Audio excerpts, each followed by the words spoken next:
नमस्कार, स्वागत है आपका डे न्यूज में। मैं हूं आपके समक्ष आध्या सिन्हा। करवाऊंगा रूबरू शहर के ताज़ा तरीन खबरों से, लेकिन खबरों पे नजर डालने से पहले आइए नजर डालते हैं उन तमाम खबरों पे जो बनी हैं आज की सुर्खियां।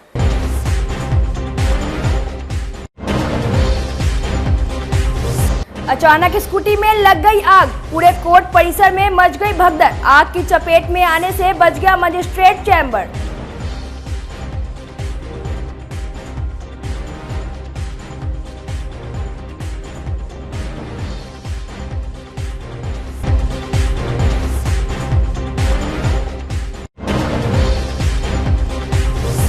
तिवारी गैंग का मास्टरमाइंड गिरफ्तार। एक सप्ताह पहले ही शहर की एक महिला को बनाया था निशाना।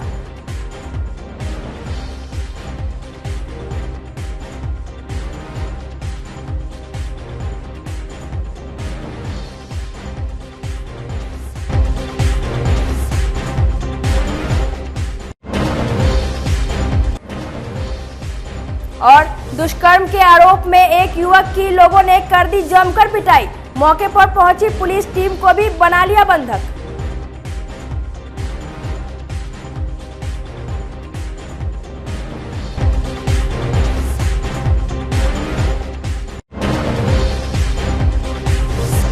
तो ये थी आज की सुर्खियां। अब खबरें विस्तार से।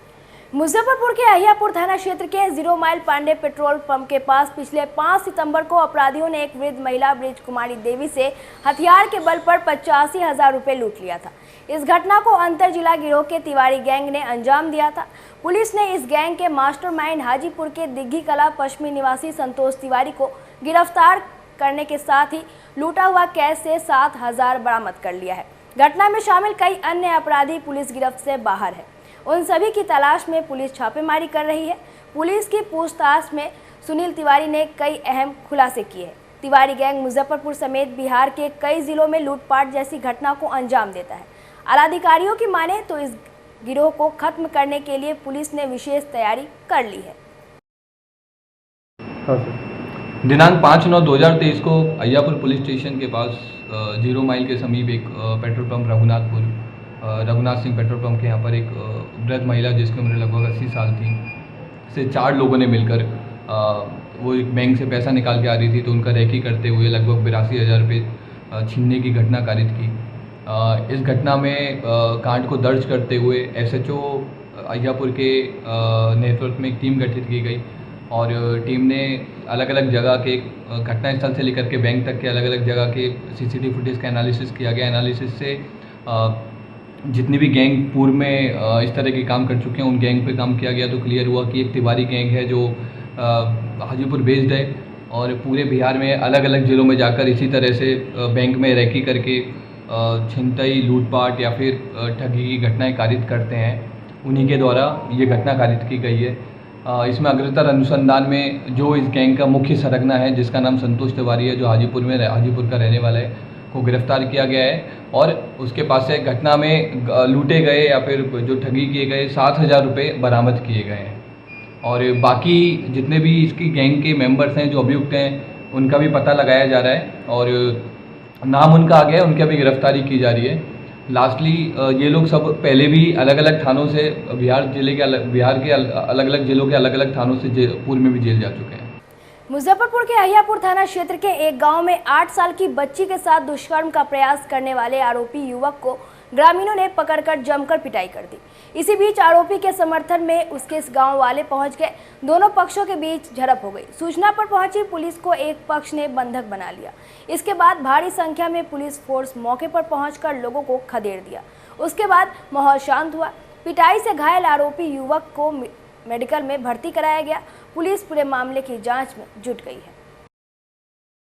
मेरे घर से फ़ोन आया कि जो बच्ची के साथ जो है गलत जो है रेप करने का प्रयास जो है मंदिर में कर रहा था। वो लड़का जो माझी है उसका नाम है दीपक माझी, वो रेप करने का प्रयास कर रहा था। उसी दौरान जो है मंदिर में पूजा करने के लिए एक आदमी आया तो देखा मंदिर का गेट बंद, देखा पट। उसके बाद में वो क्या किया कि जो पुजारी को गया बुलाने के भाई समय से पहले मंदिर आप क्यों बंद कर दिए हैं। जब पुजारी आया, पुजारी आके जब देखता है तो मंदिर के अंदर में एक और आदमी थे जो पूजा करने के लिए आए थे। 2 आदमी आके देखते हैं अंदर में, तभी बच्चा का जो कपड़ा पूरा नंगा है और वो अपना भी कपड़ा पूरा खोले हुए है, उसको रेप करने का प्रयास कर रहा था। जब वो लोग पकड़ने का कोशिश किए तो वो जो है हाथ छोड़ा के वहाँ से वो नंगे वहाँ से भाग गया।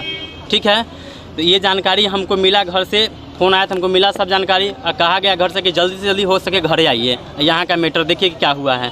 हॉस्पिटल से हम छुट्टी लेके हम घर गए हैं।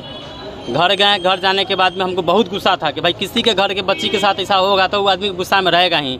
हम हॉस्पिटल से घर गए, घर जाने के बाद उसको हम खोजने लगे। उसके बाद में वो जहाँ दारू, जहाँ मुसर का एक और बस्ती है मुसर विद्यालय, मुसर का बस्ती, वहाँ दारू, वहाँ चूहा बनता है, वहाँ पे ये जो है वहाँ दारू पी रहा था वहाँ पे चूहा।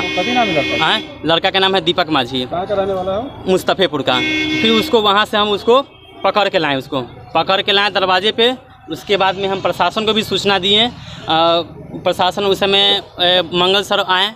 उसके बाद में कहें क्या कि जो ठीक है, जो गलती तो करिए दिया, लेकिन चलिए रेप होने से बच गया, चलिए उसको 2-4 घंटा उसको लगा। और उसके बाद में हम भी आवेश में थे, 2-4 घंटा हमहू मारे। हम जेल भेजिएगा, क्या कीजिएगा? जो सही न्याय हो सो न्याय होना चाहिए। और हम कल तो सब लोग कहा कि जब समाज का मामला है, जो इतना ही पे इसको रफा दफा कीजिए, बेटी वाली बात है, जो बात आगे बढ़ेगा तो इज्जत सम्मान पे पड़ेगा। इतना ही पे हम शांत हो गए। और सरपंच साहब भी थे वहाँ पे, कहें कि छोड़ दीजिए इसको, जाने दीजिए, उसको छोड़ दिए। उसके बाद में आज जो है हम फिर आ गए हैं अपना समय पे ड्यूटी, आ गए नोबेल हॉस्पिटल। आने के बाद में क्या हुआ है कि फिर हमको घर से फ़ोन आया है कि यहाँ 2000 से ऊपर की संख्या में पूरा मुसर का बस्ती पूरा पहुँचा हुआ है, लाठी गंडसा पूरा फरासा लेके और मारने के लिए खोज रहा है। मेरे घर पे जाके देखिएगा, घर का जो है सब पूरा खोल के, घर के सार सामान सब जो सब उधर पता नहीं क्या ले गया नहीं ले गया। उसके बाद में तो हम भागल फिर रहे हैं उस समय से। फिर प्रशासन आए, प्रशासन के सामने में वहाँ पे जिस मार्केट पे हम बंदी थे, उस मार्केट पे 4-5 कैमरा भी है, आप कैमरा खुलवा के वहाँ देख सकते हैं। वहाँ पे चारों तरफ से घिरे हुए था। वहाँ प्रशासन नहीं रहता तो वहाँ मेरा मर्डर हो जाता, वहाँ हमको मार देता वहाँ पे। प्रशासन जाके बचाइए। हाँ, प्रशासन वहाँ पे मंगल सर थे, वहाँ पे गए, वहाँ पे प्रेजेंट, वहाँ पे खड़ा होकर मेरा जान बचाए हैं। और उसके बाद में फिर अतिरिक्त फोर्स मंगा के तब जो है वहाँ से हमको बंधक में छुड़ा के फिर हमको यहाँ लेके आए हैं। आपको फोर्स भेजे थे, माने गश्ती पार्टी वहाँ गई थी तो कुछ लोग हावी हो गए थे वहाँ, लेकिन फिर साइड से गश्ती पार्टी भेजे हैं तो सब मामला शांत हो गया है। कितने लोग उधर हावी थे लगभग? मुसहर टोली के लोग हैं जो यहाँ पर लोग थे, वही सब 2-4 घर के लोग थे। बाकी सब शांत हो गया है। दोनों पार्टी को यहाँ का इलाज कराया जा रहा है। बताया जा रहा है सैकड़ों की संख्या में लोग पहुँच गए थे विपक्ष से हमला करने के लिए। नहीं, ऐसा नहीं है। विवाद का कारण क्या रहा है? क्लियर हम नहीं बता पाएंगे, पदाधिकारी भेजे तो वही बताएंगे क्लियर। मुजफ्फरपुर में भ्रष्टाचार का एक और कारनामा उजागर हुआ है। निर्माण के 4 महीने के बाद ही हवा के हल्के झोंके में 12 लाख की लागत की बनी 4 दीवारी भ्रष्टाचार की भेंट चढ़ गई। मामला उजागर होते पंचायत के जनप्रतिनिधि और पदाधिकारियों के बीच खलबली मच गई। मामला औराई प्रखंड के रतवारा पूर्वी पंचायत के बनवासपुर का है। 15वीं वित्त आयोग के द्वारा पंचायत के मुखिया और जिला पार्षद निधि ने शमशान घाट के मिट्टी भराई से लेकर 4 दीवारी का निर्माण किया गया। इस योजना में 2 जनप्रतिनिधियों ने मिलकर कार्य करवाया, जिसमें पंचायत के मुखिया शैल देवी ने 7 लाख की राशि से मिट्टी भराई के साथ 4 दीवारी का निर्माण करवाया। वहीं जिला परिषद निधि के द्वारा 4,98,800 की लागत से कार्य करवाया गया। प्रखंड पंचायती राज पदाधिकारी गिरिजेश नंदन ने बताया कि शमशान घाट की 4 दीवारी निर्माण में काफ़ी लूट खसोट की गई है, जिसकी वजह से हवा के हल्के झोंके में ही 4 दीवारी गिर गई है। इस मामले में जो भी दोषी होंगे उन पर कार्रवाई की जाएगी। उन्होंने कहा कि कार्य में लापरवाही के आरोप में अभिकर्ता, पंचायत के मुखिया और पंचायत सचिव सभी के ऊपर कार्रवाई की जाएगी। ये रात को आप लोग के मतलब मीडिया के माध्यम से ही पता चला है कि रतवारा पूर्वी में 4 दीवारी का निर्माण कराया गया था, जिसमें 4 दीवारी गिर गया है। जब इस संबंध में मुखिया जी से पूछताछ की गई, पंचायत सचिव से, तो बताया गया कि किसी के द्वारा गिरा दिया गया है। तो मेरे संज्ञान में कल रात को ये मामला आया है। अभी मैं VC के बाद जाकर वहाँ योजना का निरीक्षण करूँगा। जो भी दोषी होंगे उस पर उचित कार्रवाई किया जाएगा। किन किन पर कार्रवाई हो सकती है इसमें अभिकर्ता भी होंगे, ग्राम पंचायत मुखिया, पंचायत सचिव हो गए, JE हो गए। मूलतः ये पंचायत की योजना है और इसमें ये तीनों की भूमिका अहम है। इसलिए तीनों पर विधि सम्मत जो भी होगा कार्रवाई किया जाएगा। लोजपा रामविलास के प्रदेश अध्यक्ष राजू तिवारी ने कहा कि पार्टी के सुप्रीमो चिराग पासवान ने संकल्प यात्रा की शुरुआत की है, जिसे 5 से 6 चरण में पूरा करना है। यह यात्रा बिहार के 38 जिलों में होगी। इसमें सभी प्रकोष्ठ के लोग शामिल रहेंगे। पंचायत स्तर तक पहुंचने का काम किया जाएगा। बुधवार को मुजफ्फरपुर आगमन पर पार्टी के नेताओं ने राजू तिवारी का जोरदार स्वागत किया। लोजपा प्रदेश अध्यक्ष ने साफ तौर पर कहा कि हम लोग एनडीए में हैं और एनडीए की तैयारी कर रहे हैं। महागठबंधन की सरकार बिहार में चलेगी या नहीं, इस सवाल पर राजू तिवारी ने कहा कि चिराग पासवान बोल चुके हैं कि महागठबंधन की सरकार अपना पूरा अवधि पूरा नहीं करेगी। उन्होंने कहा कि नीतीश कुमार अपना विश्वसनीयता और भरोसा खो चुके हैं। इस प्रेस वार्ता में मुजफ्फरपुर की धरती पर देखिए, अब हम अपनी बात हम चाहते हैं कि रख दें, उसके बाद आप लोग जो पूछना होगा पूछ लीजिएगा। क्या आदेश है? जी रख। हमारे नेता चिराग पासवान जी के द्वारा कल से संकल्प यात्रा की शुरुआत पटना में हरी झंडी दिखाकर किए हैं। इस क्रम में बिहार के 38 जिला में हमारे सारे प्रकोष्ठ के प्रदेश के अध्यक्ष, हमारे संगठन मंत्री, हमारे प्रभारी, सब लोग, हम लोग हर जिला के प्रभारी हैं, हम लोग निकले हैं पहले चरण की यात्रा में। इसको 5-6 चरण में हम लोग करेंगे और वहाँ पर जा कर के सभी प्रकोष्ठ के लोग मिल करके हम लोग संगठन को मजबूत करने का हम लोग के राष्ट्रीय अध्यक्ष के द्वारा निर्देशित है। इस पे हम लोग काम कर रहे हैं। पंचायत स्तर तक की उपस्थिति कल के बैठक में हम लोग लगभग बहुत बढ़िया रहा, सबका शानदार तरीके से उपस्थिति रहा। इन्हीं सब विषयों पर निकले हैं और बिहार फर्स्ट, बिहारी फर्स्ट जो विज़न है हमारे नेता का, कैसे रोजगार का सृजन होगा, कैसे स्वास्थ्य व्यवस्था दुरुस्त होगी, कैसे पलायन पे हम लोग रोकेंगे पलायन को। भ्रष्टाचार अभी बहुत बड़ा विषय है, अपराध आप देख रहे होंगे दिन पर दिन किस तरह से बढ़ रहा है। इस पे हम लोग और अध्ययन कर रहे हैं। इस अध्ययन के क्रम में हम लोग जाएंगे तो बिहार फर्स्ट, बिहारी फर्स्ट में कुछ राय देंगे राष्ट्रीय अध्यक्ष जी को, जिसमें वो सुधार करेंगे। तो क्षेत्रीय समस्याओं का भी हम लोग अवलोकन कर रहे हैं इस संगठन की मजबूती के साथ साथ, कि कुछ अमुक क्षेत्र में क्या समस्या है, अमुक क्षेत्र की क्या समस्या, हर क्षेत्र में अलग अलग लोकल समस्याएं। तो इस सब का अध्ययन के लिए और संगठन के लिए हमारी टीम निकली है। सारे हमारे प्रकोष्ठ के अध्यक्ष हैं और हमारे प्रकोष्ठ के सभी जिला अध्यक्ष भी उपस्थित हैं। ये हमारे नेता की सोच है और हम लोग इसी क्रम में निकले हैं। अब आगे आप लोग बिहार में जिस तरह से राजनीतिक सरगर्मी तेज है, तेजस्वी जी अपने विधायकों के साथ में बैठक करते हैं तो चुनाव की तैयारी करें, क्या लग रहा है बिहार में फिर कुछ खेला होने वाला है क्या? देखिए, निश्चित रूप से हमारे नेता चिराग पासवान जी आपको 2020 में ही बोल चुके हैं कि ये सरकार अपना पूरा समय अवधि पूरा नहीं करेगी। कारण यह है कि जनादेश मिलता है नीतीश कुमार जी को एनडीए का और सरकार चलाते हैं महागठबंधन का। महागठबंधन का जब जनादेश मिलेगा तो एनडीए के साथ। चूँकि अभी नीतीश कुमार जी का कोई भी पार्टी उनके ऊपर भरोसा नहीं कर रही है, वो भरोसा खो चुके हैं। नीतीश कुमार जी के बारे में आज के दिन बिहार के कोई पार्टी को छोड़ दीजिए, कोई व्यक्ति यहाँ नहीं गया। कभी एक दिन जा कर के प्रधानमंत्री से मिलने लगते हैं तो सोचते हैं कि लोग बिहार में लगभग आप देखे होंगे कि हो गया कि अरे कि भाजपा ने चले जाए। तो विश्वसनीयता उनके नाम पर विश्वसनीयता खो चुके हैं मुख्यमंत्री जी।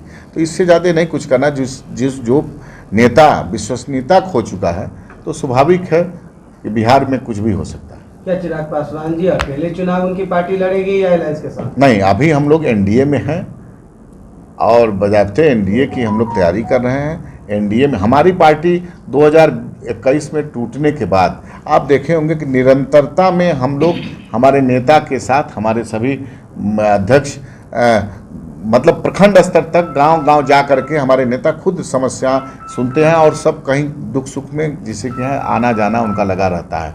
तो निश्चित रूप से हम लोग उसी दिन से अपनी संगठन की तैयारी कर रहे हैं और जिस पार्टी का संगठन तैयार रहेगा स्वाभाविक रूप से वो कभी भी चुनाव मैदान में जाने के लिए तैयार है।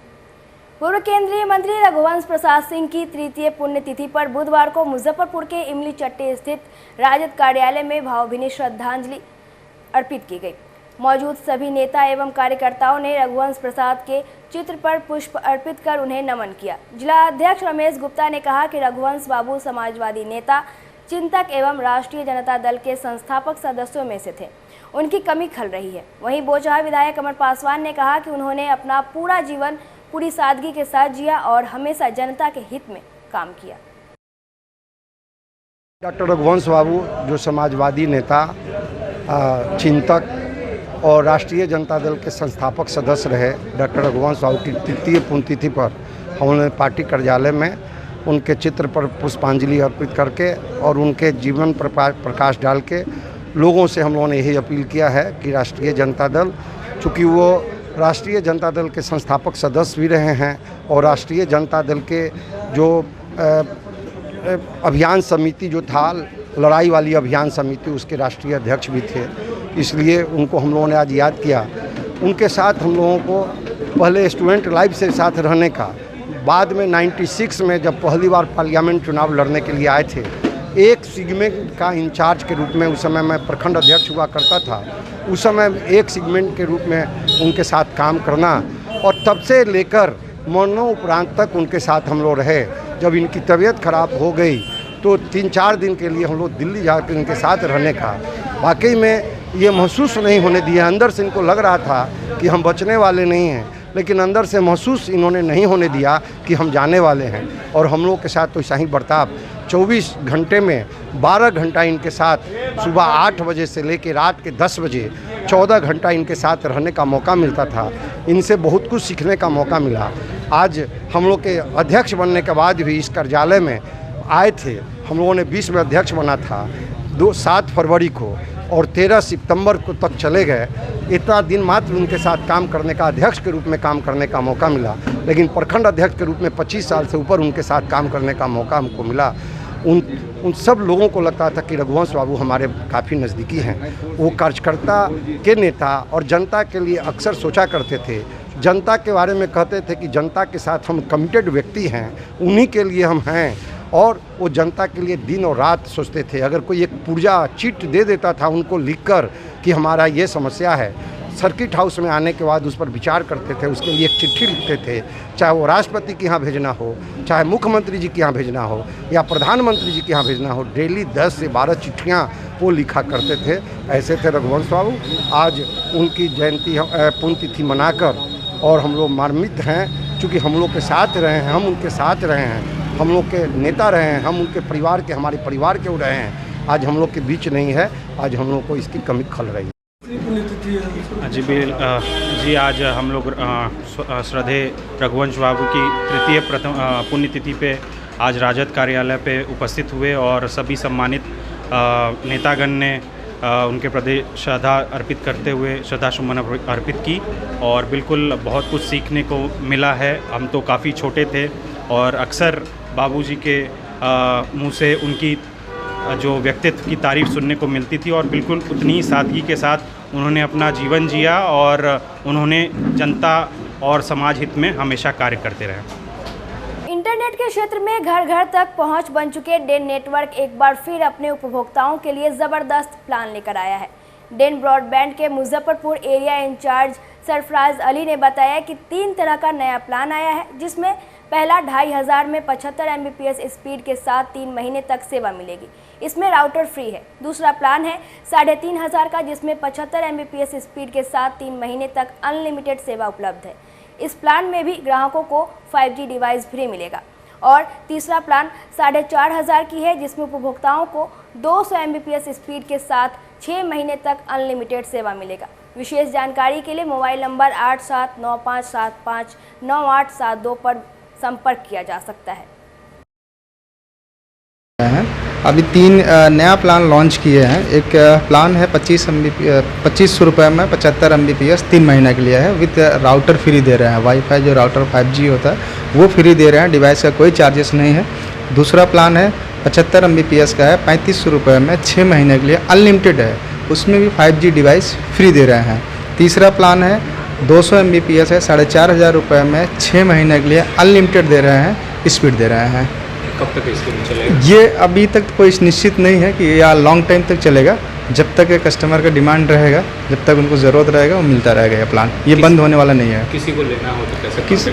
मेरा नंबर है 8795759872। ये मेरा मोबाइल नंबर है इससे कांटेक्ट कर सकते हैं। कस्टमर का भी नंबर डला हुआ है, कस्टमर केयर का ईमेल आईडी है, कस्टमर केयर का नंबर है, आप वहां से भी कांटेक्ट कर सकते हैं। मुजफ्फरपुर सिविल कोर्ट में एक बड़ी घटना हो गई। पश्चिमी कोर्ट के पास खड़ी एक स्कूटी में अचानक आग लगने से पूरे परिसर में अफरा तफरी मच गई।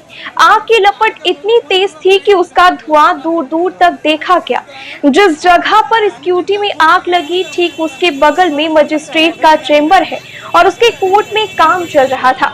आग की लपट चेंबर की खिड़की तक पहुंच गई। लोगों ने काम छोड़कर अपनी जान बचाई।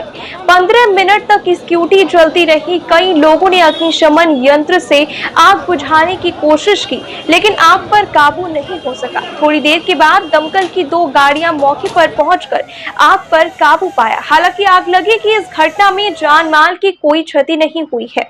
बैटरी वाली स्कूटी में आग कैसे लगी इसका पता लगाया जा रहा है। स्कूटी में एकाएक हम लोग देखे जो एकाएक इसमें आग लग गया, कारण पता नहीं चला। बैटरी वाला गाड़ी था, बैटरी वाला स्कूटी था, पता नहीं एकाएक इसमें एकाएक आग लग गया है। हम लोग सूचना किए हैं और तब तक आएगा, तब तक तो स्कूटी पूरा जल के राख हो गया है। वो तो आग लगा है, थोड़ा सा शुरू हुआ, पानी लोग दिया है, नहीं मुझा, अब पूरा आग पकड़े हुए था। अब वो मुझाने वाला है, आग पकड़ लिया तो अब वो देखने लगा लोग, क्या करेगा सब कुछ। नहीं, वो तो हाकिम साहब जब देखे तो हाकिम तो उठ के चले गए, क्या करेगा, वो खिड़की के सामने है। हाकिम बैठे हुए थे? हाँ, हाकिम बैठे हुए थे। कौन हाकिम थे? चंदन कुमार पासवान। कितना है, कौन कोर्ट है? वही ना, चंदन कुमार पासवान है। ये स्कूटी बाइक लगी हुई थी और मैं अनुमान लगाता हूँ कि शॉर्ट सर्किट की वजह से शायद आग लगी है, जिसकी वजह से स्कूटी गाड़ी जल करके राख हो गई है। अन्य गाड़ियों को हम लोग स्टाफ और एडवोकेट्स खींच करके अलग हटाए हैं, 8-10 बाइकों को, नहीं तो तमाम बाइकें जल जाती। अब ये जांच का मसला बनता है, ये शॉर्ट सर्किट का मामला है या किसी के द्वारा ये कारित किया गया है, ये तो जांच के दौरान पता चलेगा। बताया जा रहा है कि जो साहब बैठे हुए थे चेंबर में, हाँ, न्यायिक अधिकारी बैठे हुए थे उनके प्रकोष्ठ में, अपने कोर्ट कक्ष में, और कार्रवाई चल रही थी, उस दौरान आग लगी है। हाँ, सभी भागे हैं, अधिवक्ता बंधु भी भागे हैं। ज़्यादा संभावना है कि शायद शॉर्ट सर्किट से आग लगी है।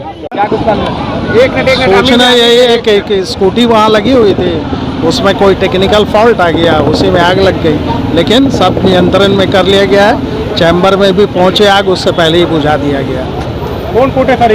ये व्यवहार न्यायालय मुजफ्फरपुर है। कौन सा स्कूटी था, इलेक्ट्रिक था या तेल वाला? अब वो सब टेक्निकल विषय है सर, अब उसको देखेंगे हम। काबू पा लिया गया आपको? हाँ, काबू पा लिया गया।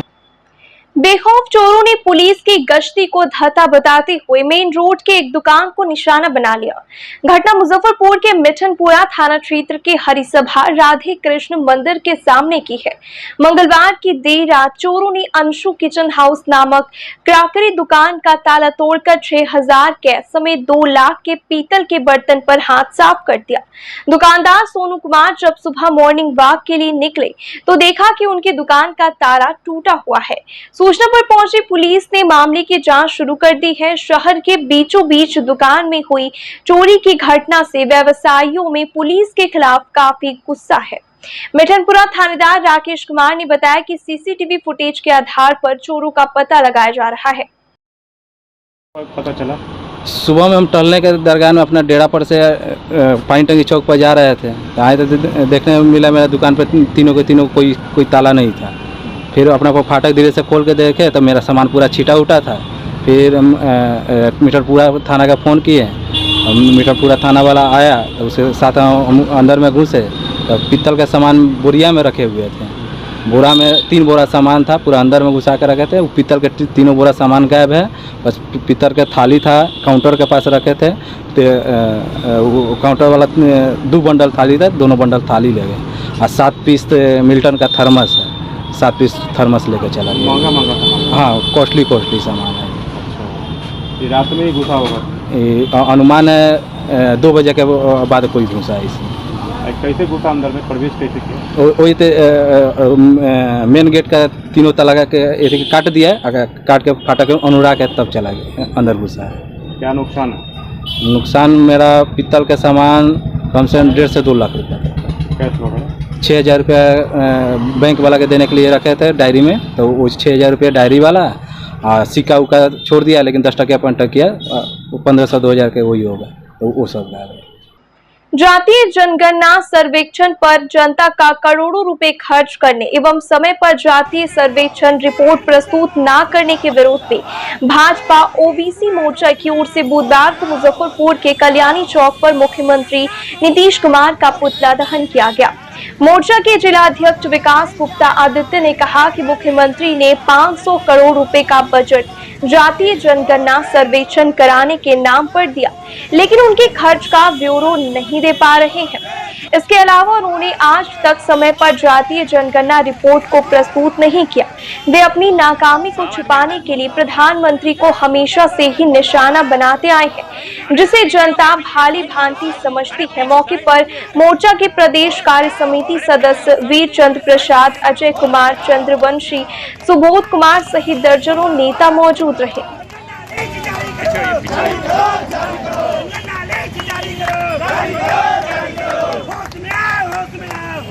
आज मुजफ्फरपुर ओबीसी मोर्चा सहित पूरे प्रदेश में मुख्यमंत्री नीतीश कुमार का पुतला दहन किया गया है।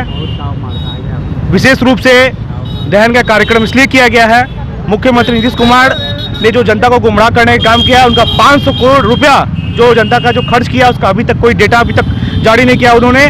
साथ ही साथ जनता को उन्होंने और पूरे पिछड़ों के साथ धोखा किया है। उन्होंने अभी तक जातीय सर्वेक्षण रिपोर्ट को अभी तक जारी नहीं किया है। इसी के विरोध में हम लोग आज उनका पूरे बिहार में पूरे प्रदेश ओबीसी मोर्चा पुतला दहन का कार्यक्रम की है। तो बीजेपी से मांग कर रहे हैं कि पूरा देश में होना चाहिए जातीय जनगणना। क्या चीज? बीजेपी से मांग कर रहे हैं कि पूरा देश में होना चाहिए। देखिए, वो मुख्यमंत्री नीतीश कुमार और उनकी महागठबंधन सरकार बिना मतलब का भारतीय जनता पार्टी और यशस्वी प्रधानमंत्री नरेंद्र मोदी जी को बदनाम कर रही है। विशेष रूप से एनडीए की सरकार जब थी, भारतीय जनता पार्टी ने ही ये पास किया था कि जातीय जनगणना हो। जातीय जनगणना करवाने के लिए अहम रोल भारतीय जनता पार्टी ने किया था, और अभी जनता को गुमराह किया जा रहा है नीतीश कुमार जी के द्वारा और उनके पार्टी के द्वारा। इसके लिए हम लोग पूरे ओबीसी मोर्चा टीम उनका विरोध प्रदर्शन करके पुतला दहन कर रहे हैं। भारतीय कम्युनिस्ट पार्टी की ओर से बुधवार को मुजफ्फरपुर के डीएम ऑफिस में धरना देकर गरीब भूमिहीनों को रैन बसेरा योजना के तहत 5 डिसमिल जमीन उपलब्ध कराने एवं पहले से प्राप्त पर्चाधारियों को दखल कब्जा कराने की मांग की गई। मौके पर शंभू शरण ठाकुर, रंजन महतो, नगर सचिव सुनील कुमार ठाकुर सहित पार्टी के कई नेता मौजूद रहे। बसेरा अभियान 2 योजना जल्द लागू करो। बसेरा अभियान आज का यह धरना भारतीय कम्युनिस्ट पार्टी राज्य स्तरीय बिहार के सभी जिला मुख्यालय से लेकर अंचल कार्यालय तक 11 से लेकर 13 तारीख तक का भूमिहीनों को 5 डिसमिल जमीन दिलाने के उद्देश्य से यह धरना चल रहा है। यह मुख्यमंत्री द्वारा बसेरा 2 अभियान के तहत गरीबों भूमिहीनों को 5 डिसमिल जमीन देने की जो घोषणा किया है, उस घोषणा को लागू कराने के लिए, चूँकि भारतीय कम्युनिस्ट पार्टी इस योजना के लागू कराने से पहले से ही हम संघर्ष करते रहे हैं, जो हमारा एक लंबा इतिहास भी रहा है कि हम भूमि आंदोलन करते रहे हैं। आज जो पीएम आवास योजना के तहत जो वो बोलते हैं कि सभी गरीबों को पक्का मकान, तो आज सरकार, केंद्र की सरकार हो चाहे बिहार की सरकार हो, यह सर्वे करा करके देख ले कि कितने लोग भूमिहीन हैं, और उनको जब भूमि ही नहीं मिलेगा, जो आपकी प्रक्रिया है वो भूमि का जो है कि उनके पास दस्तावेज ही नहीं है, तो पीएम आवास उनको मिलेगा कहाँ से। इसलिए प्रथम रूप में उन गरीबों को चिन्हित करके उनको 5 डिसमिल जमीन दे, ताकि पीएम आवास योजना का भी लाभ उनको मिल सके। आज हमें मुजफ्फरपुर शहर के अंदर जो कुछ भूमिहीनों की जो लिस्ट हमने बनाया है, उसमें लगभग 1200 से ऊपर लोग हैं। उनकी सूची हम आज डीएम महोदय को देंगे और उनसे आग्रह करेंगे कि इससे संबंधित जो पदाधिकारी हैं, जो सीओ के रूप में आते हैं, या और भी उनके जो संबंधित कर्मचारी वगैरह हैं उससे वो सर्वे करा करके इन सूची पर अविलंब कार्रवाई करे, ताकि इन लोगों को इस अभियान के तहत वह लाभ मिल सके। मुजफ्फरपुर में नगर निगम की एक बड़ी लापरवाही सामने आई है। शहर के कई मोहल्लों में जल निकासी नहीं होने से जल जमाव हो गया है। मामला शहर के वार्ड नंबर 34 का है। इस वार्ड में 2 मोहल्ले शंकरपुरी और माली मोहल्ला है। यहाँ पिछले कई महीनों से जल जमाव है। लोगों ने शर्मदान से बांस का चचरी पुल बनाया। प्रत्येक बांस के पुल की लंबाई करीब 100 मीटर है। जल जमाव की वजह से बांस के पुल पर चलकर लोग अपने घर पहुंचते हैं। बारिश की वजह से जब पानी का लेवल बढ़ जाता है तो परेशानी ज्यादा बढ़ जाती है।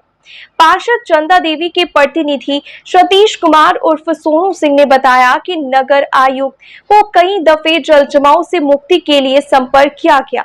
एक पंप दिया गया पर वह चलता नहीं है, जिसके कारण समस्या बनी हुई है। डेंगू का प्रकोप बढ़ने से लोग भयभीत है। आने जाने के लिए यही एक रास्ता? हाँ, एक ही रास्ता है। चचड़ी होती है? हाँ, ये पर जाते आते। अभी जैसे डेंगू बढ़ रहा है तो घर में कोई बीमार नहीं है? जी, सब बुखार उखार लगता है। और क्या क्या दिक्कत है? और घर में पानी में लग जाता है, बारिश वाला पानी है। पंप लगाया है? पंप एक दिन चला है। ऐसा बोलने लगा कि घर में पानी घुस जाता है तो बंद कर। कितना दिक्कत होता है? बहुत दिक्कत होता है। बाले बच्चे के आज उठ के तबीयत खराब हो गई, परसों ओकरा हो गई। आज हम 5-6 दिन से बुखार से मरे, छतिहाली बुखार न उतरत है। इतना तबीयत खराब है ग, मार मच्छर अक्षर लागे लगल है। 6 महीना सूखल है, 12 मास पानी रही है ग। गिंजन है 5000 लगा के चचरी उचरी ठोकबे ले ग, तो गरीब आदमी से चले ले। ओहि में लड़का से धब धब गिर जाले। वही दिन में गिर गए तो हाली हाली लोग कुदूक के तो निकाल आँख तरेर दिले। डॉक्टर के लेके गेली तो पानी उनी पेट से निकल तब जाके लड़का ठीक भेल। की कहले यहाँ पे सालों भर परेशानी रहती है ये, ठीक है ना। और चचरी पे लोग जा रहे हैं। मैं जब जीत कर आया था, इससे पहले जो पार्षद महोदय थे उन्होंने ऐसा दिलाया था, लेकिन कुछ नहीं हुआ उनके डिजाइन में। यहाँ पानी तक पीने के लिए लोग यहाँ से 1 किलोमीटर दूर जाकर पानी लाते थे। मैंने नल जल की व्यवस्था करवाई, पानी तक घर घर पहुंचाया। जनता है सामने में, पूछ लीजिए आप। और ये चचरी की जहां तक बात है, यहाँ इतना पानी जम जाता है, ठीक है। बाथरूम तक नहीं लोग जा पाते हैं। स्थिति बहुत ही दयनीय है। ये चचरी पे स्मार्ट सिटी चल रहा है, इससे ज्यादा हम कुछ नहीं कह सकते हैं। पूरे शहर में डेंगू के मामले लगातार बढ़ रहे हैं। जमाव वाले क्षेत्र में बात की हम लोगों ने, तो कई घरों में बीमार भी हुए। ऐसे में क्या लग रहा है? हमने डेंगू के छिड़काव के लिए नगर आयुक्त महोदय से अपील की थी, तो उन्होंने चूना ब्लीचिंग भिजवाया था। तो हमने पूरा चूना ब्लीचिंग छिटवाया है। ये लोग से पूछिए, बताएंगे। और उसके बाद अभी जो स्थिति है, कितना बचा जा सकता है उस चीज से। एंटी लावा का छिड़काव करना है, हमारे पास मशीन नहीं है। हमने बोला इसके लिए, तो उसके लिए कोई उपाय निगम की तरफ से नहीं हुआ। मैंने 2-3 वार्ड पार्षद से बोला है, वो लोग अपनी फॉगिंग मशीन देंगे, उसको मंगवा करके कल से मैं एंटी लावा का छिड़काव करवाऊंगा। मेरा परिचय, मैं समाज सेवी हूँ, सतीश कुमार उर्फ सोनू सिंह।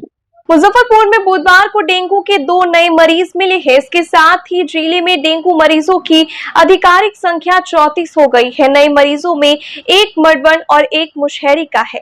इधर ब्रह्मपुरा के एक निजी अस्पताल में भी डेंगू के 3 मरीज मिले हैं। डेंगू को लेकर जिला वेक्टर जनित रोग पदाधिकारी डॉक्टर सतीश कुमार ने बताया कि अब तक 31 मरीज SKMCH में और 3 मरीज प्रसाद नर्सिंग होम में भर्ती है। सभी का इलाज चल रहा है। इनमें से 3 ऐसे मरीज हैं जिन्हें डेंगू के साथ साथ चिकनगुनिया भी है। अभी तक डेंगू को लेकर के हमारे पास 30 रिपोर्टेड हैं केस जी, और एक अलग से चिकनगुनिया का एक्चुअली 3 है, लेकिन उसमें 2 केस डेंगू प्लस चिकनगुनिया दोनों हैं और 1 केस सिर्फ चिकनगुनिया का है। टोटल 30 प्लस 1 31 केसेस हैं, इंक्लूडिंग चिकनगुनिया और डेंगू। प्राइवेट नर्सिंग होम में वही प्राइवेट नर्सिंग होम से प्रसाद से 3 का आया था पॉजिटिव एलाइजा का, उसका इसमें इंक्लूड किया हुआ है। अलग अलग तो जिला में 30 है, पूरे जिले में 30 का है। अभी एक्टिव कितने लोग ठीक होकर जा चुके हैं? नहीं, अधिकतर होम आइसोलेशन में है। जो एडमिट होते हैं वो 6 केस SKMCH में एडमिट थे, जिसमें से 3 को कल छोड़ दिया गया था। एक बाद में 2 एडमिट अभी कल के डेट तक एडमिट SKMCH में शो हो रहे हैं। अपराध पर रोक लगाने पुलिस लाइन चौक से दादर पुल तक सड़क किनारे बसे परिवारों को बास्केट पर्चा दिए जाने, राशन में हो रहे कालाबाजारी पर रोक लगाने, समाहरणालय के धरना स्थल पर शौचालय का एवं चापाकल की व्यवस्था करने सहित 12 सूत्री मांगों को लेकर बुधवार को संत रविदास महासंघ ने मुजफ्फरपुर कलेक्ट्रेट में धरना दिया गया। महासंघ के प्रदेश महासचिव जय मंगल राम ने कहा कि जिला प्रशासन और सरकार मांगे पूरी नहीं करती है तो आगे चरण वृद्ध आंदोलन किया जाएगा। मौके पर राष्ट्रीय अध्यक्ष रंजीत कुमार, प्रदेश उपाध्यक्ष राजू राम, कालेश्वर राम, हरिंद्र राम, राजेश कुमार रंजन सहित महासंघ से जुड़े दर्जनों लोग मौजूद रहे। हमारी मांगे पूरा करो, पूरा करो, पूरा करो, हमारी मांगे पूरा करो, पूरा करो, पूरा करो। अधिकारी के समक्ष 12 सूत्री मांगों को लेकर के बैठे हैं। जो मुख्य मांगे हमारी हैं, जो मुजफ्फरपुर जिला में अपराधी खुलेआम लगाम पर घूम रहे हैं, कहीं लूट हत्या, कहीं किसी गरीब पैसा छुड़ा कर जा रहे हैं वह लूट लिया जाता है। जिला प्रशासन की ओर से अगर रोक नहीं लगाया गया तो संत रविदास महासंघ उसका भी दबाव जानते हैं। और दूसरी हमारी मांग है, जो दर्जनों कर्जकर्ता को झूठा केस, हत्या वाला केस में झूठा फंसाकर उनको तंगी तबाह कर रहे हैं। मैं SP और DSP से मांग करता हूं कि जो उनको सुपरविजन कर उनको बाइज्जत बरी किया जाए। वहीं प्रत्येक भूमि परिवारों को 5-5 फीट जमीन मुहैया कराया जाए और विलम्ब वास्तविक पर्चा दिया जाए। जो हमारी बखरी, बैजनाथपुर, अय्यापुर तमाम रोड किनारे बसे हुए लोग हैं, जो दादर से लेकर के पुलिस लाइन तक इससे पहले भी हमने धरना दिए, लेकिन अभी तक जिला प्रशासन द्वारा नहीं कार्रवाई किए गए हैं। अगर अब नहीं कर रहे हैं तो इसे उग्र आंदोलन भी करने के लिए मैं तैयार हूँ। आया भादो महीना, दादी जी घर आना, अमावस के दिन सब भक्तों पर अपनी कृपा बरसाना। भादवा माँ झुनझुन जावंगा, दादी जी ना झुमके मनावंगा, भजनों से पूरा माहौल भक्तिमय हो गया। बुधवार को मुजफ्फरपुर के सिकंदरपुर स्थित रानी सती मंदिर में जगदम्बा स्वरूपा रानी सती दादी जी का 3 दिवसीय भाद्रपद अमावस्या उत्सव शुरू हुई। गीतकार और संगीतकारों की टीम ने रानी सती दादी जी के जीवन दर्शन पर आधारित भजन को प्रस्तुत किया। मंदिर में 201 महिलाओं ने परिवार की मंगल कामना एवं सुहाग की रक्षा के लिए दादी जी का मंगल पाठ किया। इसी दौरान भक्तों ने मां जगदम्बा को 56 भोग और समावनी भोग लगाया। महिला भक्तों के बीच मेहंदी, बिंदी एवं सुहाग के सामान वितरित किए गए। शाम को शुरू हुए भजन कार्यक्रम रात भर चलता रहा। मध्य रात्रि में महाआरती की। भाद्रपद अमावस्या के ऊपर हम लोगों का ये 3 दिवसीय आयोजन है। इस 3 दिवसीय आयोजन का आज प्रथम सत्र है। आज हम लोगों ने उद्घाटन का कार्यक्रम किया सर्वप्रथम। उसके बाद हम लोगों का ये मंगल पाठ का कार्यक्रम चल रहा है। ये मंगल पाठ करने के पीछे हम लोगों की जो कुल देवी दादी जी हैं, रानी सती दादी जी, उनको रिझाना है, उनको मनाना है, उनको खुश करना है। और इस बार हम लोगों ने मंदिर परिवार ने, हम लोग रानी सती दादी को एक दूसरे नाम से भी पुकारते हैं, वो नाम है झुंझुनू की सेठानी। तो आज हम लोगों ने झुंझुनी की सेठानी को मुजफ्फरपुर में ला करके जो है आम लोगों के बीच में हम लोग उनका जो है गुणगान करने के लिए हम लोग यहाँ बैठे हैं। आज जो है ये सिकंदरपुर का रानी सती मंदिर जो है पूरा झुंझुनूमय हो गया है, दादी मय हो गया है। ये हम लोगों के मंगल पाठ में वो 201 महिलाओं को हम लोगों ने बैठाया है। इसके अलावा मतलब अन्य महिलाओं को भी जो है एकोमोडेशन हम लोगों ने किया है। जो भी आई हैं उनको निराश हम लोग नहीं होने दे रहे हैं, उनको हम लोग बैठने की व्यवस्था कर रहे हैं। क्योंकि इस बार हमारे पास परिसर में जगह की कमी है, क्योंकि हमारा पीछे में निर्माण का कार्य चल रहा है। इस कारण से हम लोगों के पास कम जगह पर अधिक से अधिक लोगों को हम लोगों ने एकोमोडेट करने का काम किया है। और वैसे काफी महिलाएं ऐसी हैं जो मंगल पाठ के अलावा भी इस कार्यक्रम में शामिल है। आज के लिए बस इतना ही। कल फिर मिलेंगे कुछ नई खबरों के साथ। तब तक मुझे और मेरे पूरे न्यूज टीम को दीजिए इजाजत। नमस्कार।